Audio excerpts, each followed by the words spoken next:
tous et bienvenue à cette nouvelle vidéo Parole en action. Le texte de cette 8e semaine correspond à Ésaïe 40, les versets 1 à 3 et 9 à 11. Consolez, consolez mon peuple.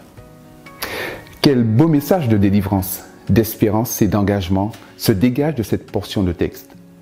Consoler, préparer, annoncer. Par 2 fois est proclamée cette invitation au réconfort.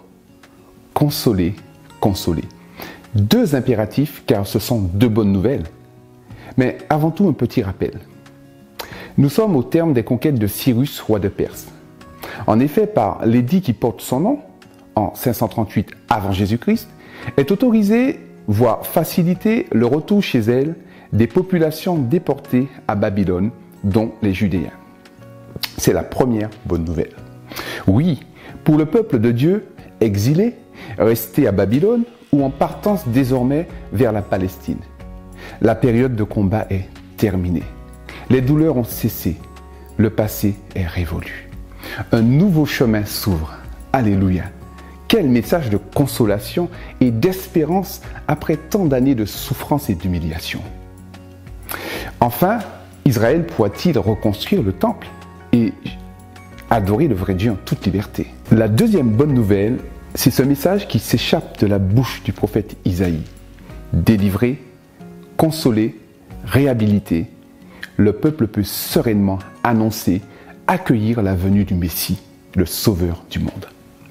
Il vient, oui, il vient tel un bon berger rassembler ses brebis dispersées. Il vient tel une mère consoler son enfant désespéré. Il vient tel un père aimant nous serrer contre lui pour nous délivrer. Nous délivrer de quoi?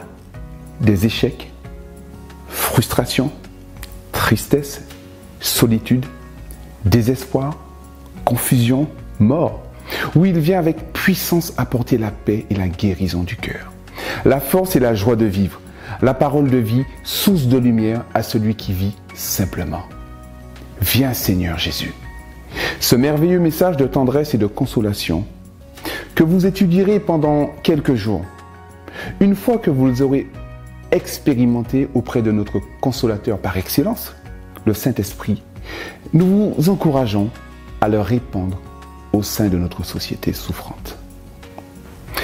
Osons, sans crainte, un sourire de circonstance, un mot dit à propos, un geste de bonté approprié, une expérience spirituelle authentique, proclamant que Jésus est venu pour guérir ceux qui ont le cœur brisé, qui luttent contre la maladie, qui ont peur de l'avenir, ou encore qui ont perdu tout espoir de manger à leur faim.